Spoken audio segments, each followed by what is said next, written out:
할렐루야. 한 주간 잘 지내셨습니까? 이제 성경 말씀 보시고 오늘 말씀 들으시기 바랍니다. 마태복음 7장 7절에서 8절 말씀입니다. 교회는 하늘과 땅을 연결하는 통로입니다. 하나님의 뜻을 세상에 알리는 곳이 교회예요. 흔히 하늘에 천국에 본점이 있다면 이 땅에 있는 천국의 지점을 교회라고 합니다. 하나님이 어떠한 분이신지, 하늘나라가 어떠한 곳인지 우리에게 알 수 있도록 해주기 때문입니다. 그러므로 우리는 교회를 통해서 하나님 말씀을 들을 수 있고 뜻을 알 수 있습니다. 그렇다면 교회에 어떻게 하나님 말씀이 들리게 될까요? 아무리 해도 하나님 말씀을 직접 듣지 못했는데요. 또 저희 아이들 같은 경우 교회에 살지만 하나님 말씀을 직접 듣지 못했습니다. 이해되지 않을 수도 있습니다. 하나님은 하늘에서 마이크를 이렇게 들으시고 직접 말씀하시는 게 아니에요. 메가폰을 잡고 거기서 여러분 큰 소리로 우리가 들을 수 있게 말씀하시는 게 아닙니다. 우리가 잘 아는 마틴 루터 목사님이 계십니다. 분명히 하나님 말씀을 듣고 하나님 뜻대로 따라서 세상에 산 사람, 종교개혁을 시작해서 이 땅에 큰 변화를 일으킨 사람입니다. 그러나 이 마틴 루터 목사님은 자신이 직접 하나님의 음성을 들었다고 하지 않았습니다. 또 유명한 요한 웨슬리 목사님이 계십니다. 감리교를 이제 세우신 그러한 목사님인데, 이 목사님도 하나님 말씀을 직접 들었다고 한 적이 한 번도 없어요. 그런데도 이 땅에서 하나님의 뜻대로 너무도 훌륭하게 사셨다는 거예요. 하나님 말씀을 듣는 방법은요, 세 가지가 있습니다. 하나님 음성을 듣는 방법은 세 가지가 있어요. 먼저 성경 말씀을 읽는 겁니다. 성경은 하나님이 기록하신 말씀이에요. 그러므로 예수님도 늘 성경 말씀을 통해서 인생을 살아가셨어요. 또 이 마귀에게 시험당할 때도 하나님 말씀으로 이겨나가셨습니다. 이 배고플 때 여러분 돌을 떡으로 만들라고 할 때도 사람이 떡으로만 살 것이 아니요 하나님의 입을 통해서 나오는 말씀으로 살 것이라 했어요. 이것도 여러분 시편에 있는 말씀입니다. 디모데후서 3장 16절에 모든 성경은 하나님의 감동으로 된 것으로 교훈과 책망과 바르게 함과 의로 교육하기에 유익하니 이는 하나님의 사람으로 온전케 하려 함이라 그랬습니다. 성경 말씀을 읽으면서 우리는 하나님 음성을 들을 수 있습니다. 하나님 뜻을 알 수 있어요.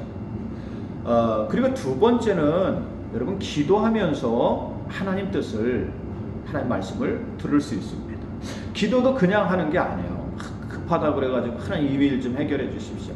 하나님 이거 빨리 처리하십시오. 하나님 앞에 여러분 우리가 이렇게 요구하는 게 아닙니다. 이게 기도는 중심이 있어야 합니다. 바로 예수님을 중심에 두고 기도할 때 우리는 하나님 음성을 들을 수 있습니다. 예수님은 하나님의 뜻을 우리에게 완전히 전하는 하나님의 말씀이기 때문에 그렇습니다. 세 번째, 예배를 통해서 우리는 하나님 말씀을 들을 수 있어요. 예배에 듣는 설교 말씀이 하나님이 주시는 말씀이기 때문입니다. 성경이 눈으로 보는 말씀이라면 설교는 우리 귀로 듣는 말씀이에요. 그러므로 교회에 나와서 예배를 드려야 합니다. 설교 말씀을 자꾸 들어야 합니다. 그래야 믿음이 자라나요. 로마서 10장 17절에 그러므로 믿음은 들음에서 나며 들음은 그리스도의 말씀을 말미암는다고 했습니다. 예배에도 나오지 않고 설교 말씀도 듣지 않으면서 하나님 말씀이 안 들립니다. 하나님 뜻을 모르겠습니다. 하나님이 뭐라고 하는지 내가 어떻게 살아가야 할지 도저히 모르겠습니다. 당연히 모르는 거예요. 여러분 그러면 당연히 하나님의 말씀이 들리지 않습니다. 세상의 시끄러운 소리 속에서는 하나님의 말씀이 들리지 않아요. 교회는 하나님 말씀을 듣는 자리입니다. 교회에 나와서 예배 드리며 말씀을 들어야 합니다. 그리고 들었으면 그 들은 말씀대로 살아야 돼요. 하나님 말씀을 우리 귀로 들었으면 그 말씀대로 살아야 됩니다. 그러면 거기서 역사가 일어나고 능력이 나타나게 되어 있습니다. 그러므로 오늘 말씀을 잘 듣고 그 말씀대로 실천하는 여러분들 되시길 주의 이름으로 축원드립니다. 설교는요, 제 마음대로 생각나는 대로 할 수 있는 게 아닙니다. 하나님이 주시는 말씀을 기도하면서 전하는 거예요. 저는 심부름을 하는 사람입니다. 그렇다면 오늘날 우리에게 주시는 하나님 말씀이 무엇일까? 하나님은 사랑이십니다. 그래서 늘 사랑을 중심으로 말씀을 주십니다. 그런데 사랑이요, 무조건 용서하고 품고 베푸는 것만이 사랑이 아닙니다. 사랑에는 훈계도 있고 꾸지람도 있고 거기에 교훈도 있습니다. 히브리서 12장 5절에 주께서 그 사랑하시는 자를 징계하신다 그랬어요. 징계하지 않는 자식은 자식이 아니라 그랬습니다. 여러분, 남이 잘못한다고 해서 여러분 그 혼내거나 꾸지람 할 수 있습니까? 그렇지 않습니다. 내 자식일 때 여러분 꾸지람도 하고 여러분 책망도 할 수 있는 거예요. 사랑하는 자녀가 잘못할 때 혼도 내고 꾸지람도 할 수 있다는 거예요. 얼마 전까지만 해도 하나님이 회개하고 돌이키라는 말씀을 많이 주셨어요. 왜냐하면 우리가 이렇게 잘 살게 되고 편안하게 살게 되었는데 신앙적으로 너무도 나태해져 있기 때문입니다. 그래서 이러한 죄악에서 돌이키라는 말씀을 하나님이 많이 주셨어요. 그러나 하나님은 맨날 우리를 책망하고 나무라시는 분이 아니에요. 하나님은 근본이 사랑이신 줄 믿습니다. 하나님은 우리를 사랑하십니다. 우리를 그 무엇보다도 소중하게 여기시고 귀하게 여기시는 거예요. 우리가 소중하다고 말씀하시고 우리의 삶을 어떻게 바르게 살아가야 할지 늘 그 말씀으로 우리에게 알려주십니다. 세상에는 늘 차별이 있어요. 높고 낮음이 있습니다. 잘난 사람, 못난 사람이 있습니다. 성공한 사람, 실패한 사람이 있어요. 자꾸 구분을 짓습니다. 차이를 둬요. 왜 그럴까요? 다른 사람보다 자신이 우월하기 위해서입니다. 자기들 특권을 여러분 누리기 위해서요. 그래서 인종적으로도 자꾸 여러분 구분을 짓고 차별을 하는 거예요. 예전에 백인들이 흑인을 여러분이 그 노예로 부릴 때 백인이 유전적으로 우월하다고 주장했어요. 그러면서 노예 제도를 정당화했습니다. 또 우리나라는 작아서 서로 이웃하고 살기 때문에 서로에 대한 경쟁의식이 너무 큽니다. 외국 사람이 우리나라에 오면 놀라는 게 있어요. 이게 뭐냐면 무엇이 유행하면 그걸 다 따라하는 거예요. 가령 청바지가 유행하면 다 똑같은 청바지를 입는 거예요. 또 빨간 티셔츠가 유행하면 빨간 티셔츠 하나는 다 가지고 있어야 됩니다. 선글라스가 유행하면 낮이나 밤이나 다 선글라스를 또 끼고 다니는 그런 거 이렇게 보면서 굉장히 이상하게 생각한다는 거예요. 제가 경기도에 있다가 서울에 있는 교회로 갔습니다. 처음에 교회 인사를 하러 갔는데 뒤에서 이렇게 이제 앉아가지고 보니까 사람들이 전부 다 비슷한 거예요. 머리 스타일도 비슷하지요. 뭐 옷도 여러분 거의 다 비슷하게 입은 거예요. 구별이 잘 가지 않았습니다. 작은 사회 속에 살다 보니까 우리는 지나치게 다른 사람을 의식해요. 그리고 자꾸만 비교를 하게 된다는 거예요. 그러면서 그 속에서 좀 더 위에 서고 이기려고 합니다. 예전에는 어느 대학을 가느냐에 따라 달라졌어요. 대학이 중요한 결승점이었습니다. 그래서 어디에서 공부를 하든 어느 학교를 이렇게 학창시절을 보내든 열심히 하면 길이 열리곤 했습니다. 그러나 지금은 그 결승점이 점점 내려왔어요. 그래서 이제는 유치원 때부터 구별이 됩니다. 태어날 때부터 금수저, 흑수저가 구별되고 있습니다. 세상은 늘 차별을 하라고 해요. 예전에는만 신분제도가 있는 것이 아니라 오늘날에도 상위 클래스, 하위 클래스 이 구별이 됩니다. 구별을 지어야 자신 내의 우월성이 더 드러나고 특권을 유지할 수 있기 때문입니다. 그래서 세상은 자꾸만 구별을 짓고 차별을 짓는 거예요. 그러나 우리 하나님은 사람을 차별하지 아니하십니다. 인종적으로 구별하지도 아니하십니다. 잘난 사람, 못난 사람을 구별하지 아니하십니다. 나누지도 않으시고 모두 다 하나님의 소중한 자녀라는 거예요. 옆에서 보면 높은 산도 있고 낮은 산도 있습니다. 큰 산도 있고 작은 산도 있어요. 우리 눈이 옆에 붙어가지고 자꾸 옆을 봐요. 아유, 높네 낮네, 크네 작네. 그러나 여러분, 위에서 보면 다 똑같습니다. 높은 것도 없고 낮은 것도 없어요. 큰 것도 없고 여러분 작은 것도 없습니다. 다 똑같은 거예요. 성도는 어떤 사람이 되어야 하느냐? 위에 눈이 열리는 사람이 되어야 합니다. 그러면 보이지 않던 것이 보이게 됩니다. 성경에 엘리사와 시종 이야기가 나와요. 엘리사의 시종이 아침에 일어나가지고 그냥 이 눈도 좀 덜 뜬 상태에서 바깥에 나갔어. 그런데 보니까 아람 군대가 그냥 이 시퍼런 칼을 들고 그냥 와가지고 그 집을 겹겹이 둘러싼 거야. 그래가지고 큰일 났구나. 그리고 막 이 엘리사 선지자에게 달려갑니다. 그래서 스승에게 큰일 났습니다. 이제 다 죽게 생겼습니다.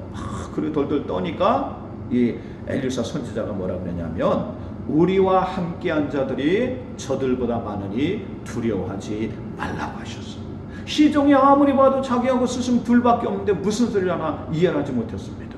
그러자 엘리사 선지자가 하늘을 향해서 하나님께 기도합니다. 시종의 눈이 열려져서 볼 수 없는 것을 보게 해달라고 기도했어요. 그러자 시종의 눈이 열렸습니다. 지금까지 보이지 않던 것들이 보이는 거예요. 하나님의 군대가 보였습니다. 그것도 12영이나 더 되는 군대가, 엄청난 군대가 보였어요. 자기들이 포위된 것이 아니라 하나님의 군대가 그들을 포위하고 있는 것이 보였습니다. 교회는 어떤 것이냐? 새로운 눈이 열리게 하는 것입니다. 우리는 새로운 눈이 열려야 돼요.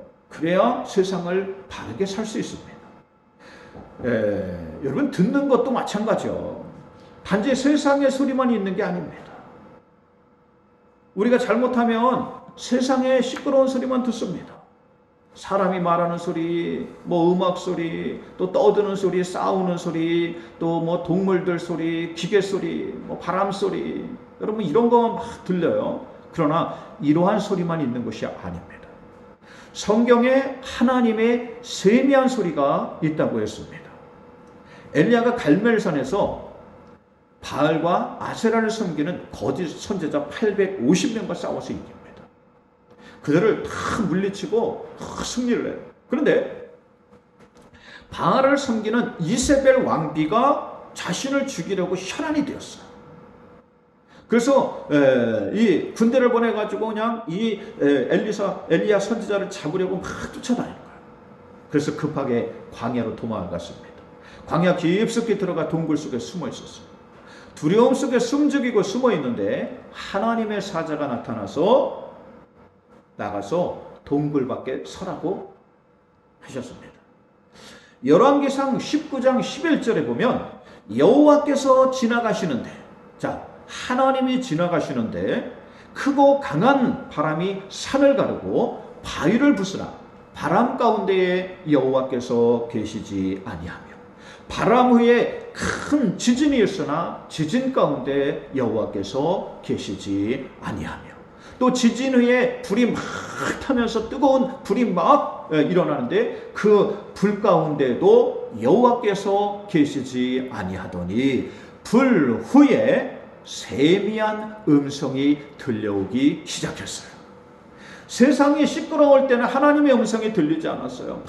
여러분 바람이 불고, 여러분 천둥이 치고, 여러분 지진이 나고 불이 막 타고, 여러분 이러한 일들이 있을 때는 하나님의 음성이 들리지 않더라고요. 막 거기에 빠져 있으니까. 근데 이 모든 것이 다 지나가고 하나님이 세미한 음성으로 그에게 말씀하시는 소리를 들었습니다. 어떻게 해야 하는지 알려주셨어요.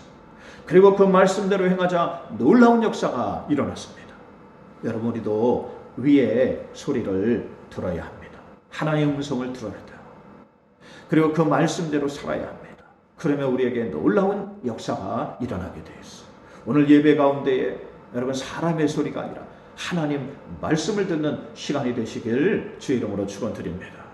오늘 말씀에 예수님은 구하라 그리하면 주실 것이요, 찾으라 그리하면 찾을 것이요, 문을 두드리라 그리하면 열릴 것이라 그랬어요. 구하는 자에게 주신다고 했습니다. 하나님 늘 우리에게 좋은 것을 주셔요. 하나님 우리에게 구하는 것을 다 주십니다. 뒤에 9절 말씀을 보면 너희 중에 누가 아들이 떡을 달라는데 돌을 주며 생선을 달라는데 뱀을 줄 사람이 있겠느냐.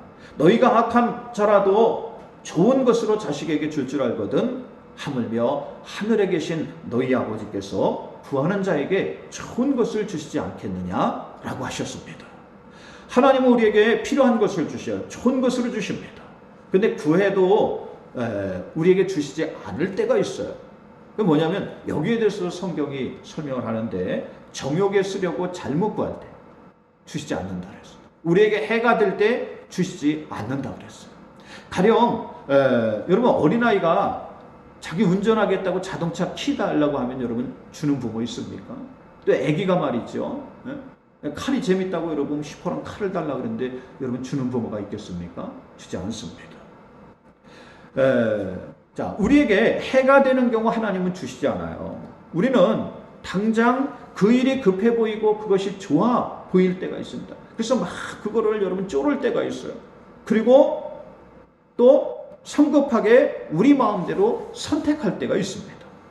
우리는 자꾸 눈에 보이는 것만 중요하게 생각합니다. 집을 지을 때도 그래서 빨리 눈에 보이는 1층부터 지어가려고 합니다. 그래서 1층 짓고 2층 짓고 막 3층 짓고 멋있는 대리석으로 장식하고 또 테라스를 만들고 옥상에 여러분 정원을 만들고 나무를 심고 꽃을 심어 놓으려고 합니다. 그러나 정말 중요한 것은 기초입니다.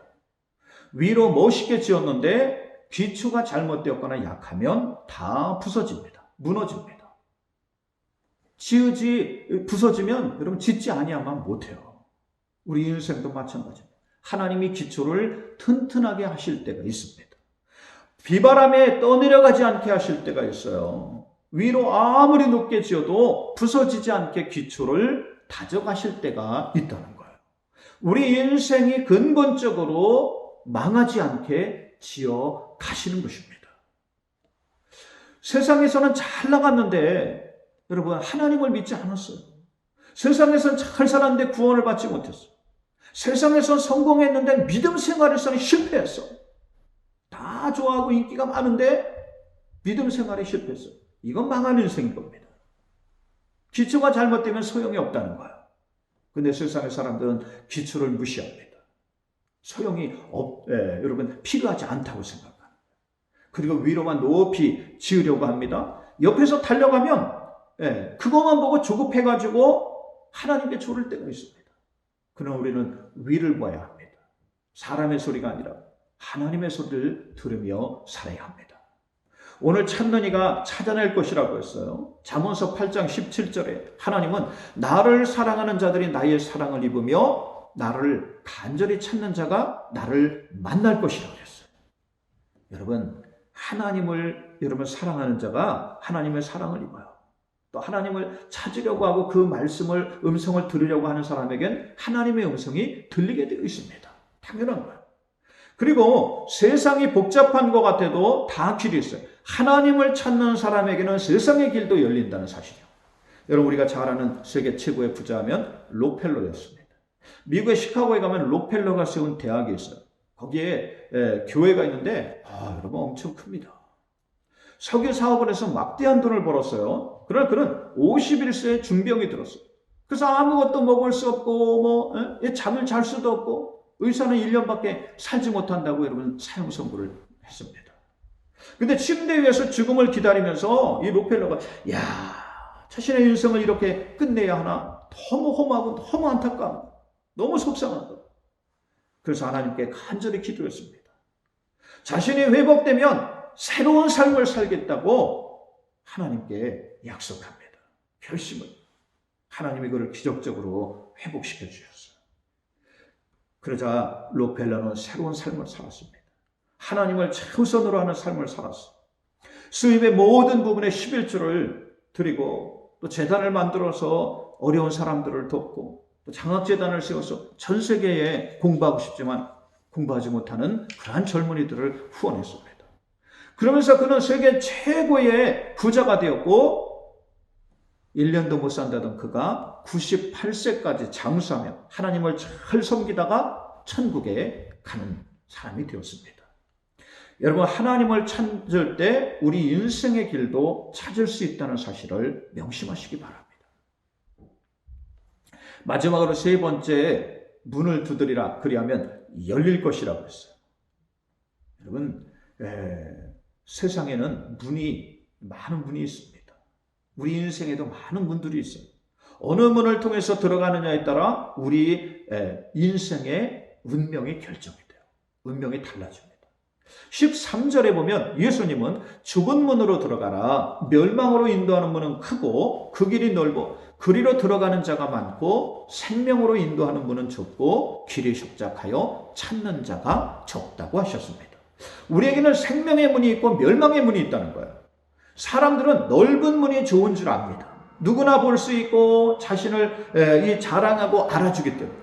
그러므로 그 문은 크고 그 길이 넓어서 그리로 들어가려 하는 사람이 많다고 그랬어요.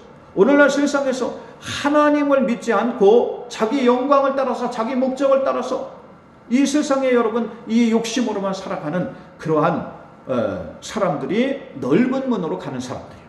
그러나 이 길은 멸망으로 가는 문이라고 하셨습니다.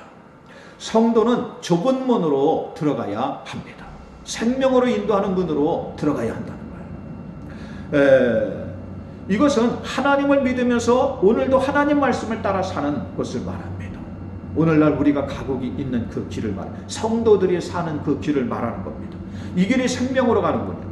그러므로 우리는 반드시 이 길로 가야 합니다. 이 길이 어렵다거나 힘들다고 하지 않았어요. 자꾸 협착하여 찾는 이가 적다고 그랬지 그 길이 어렵거나 힘들다고 하지 않았습니다. 하나님을 섬기는 길은 여러분 이게 어려운 게 아니야. 이게 여러분 큰 고행의 길이 아닙니다. 얼마나 쉽고 좋은지 모릅니다. 그러므로 이 길로 가면 반드시 문이 열리게 되어 있어요. 여기서 문이 열린다는 것은 여러분 앞에서 이야기했듯이 이게 원어로 보면 아나오이고예요. 아나는 위로라는 뜻이고 오이고는 열린다는 뜻이에요. 위에서 열린다는 뜻입니다. 그럼 문이 옆으로 열리지 왜 위에서 열린다 그랬겠어요? 우리가 하나님을 섬기며 살 때 우리에게 하나님 위로부터 문을 열어주시기 때문이에요. 그러면 엄청난 역사가 일어나게 됩니다. 놀라운 역사가 일어나게 됩니다. 오늘 이것을 알게 하시려고 여러분을 이 말씀을 듣게 하셨습니다. 오늘 말씀이 여러분에게 주시는 하나님 말씀이 되시길 주의 이름으로 축원드립니다. 하나님 말씀을 통해서 생명의 문을 여는 여러분들 되시길. 이 땅에 멸망의 문으로 가는 것이 아니라 생명의 문으로 가는 여러분들 되시길 주의 이름으로 축원드립니다. 하나님 오늘도 말씀을 증거합니다. 이 말씀을 듣는 모든 이들이 깨닫게 하시고 하나님 말씀을 따라 오늘도 생명의 문으로 갈 수 있도록 인도하여 주시옵소서. 예수님의 이름으로 기도 올리옵나이다.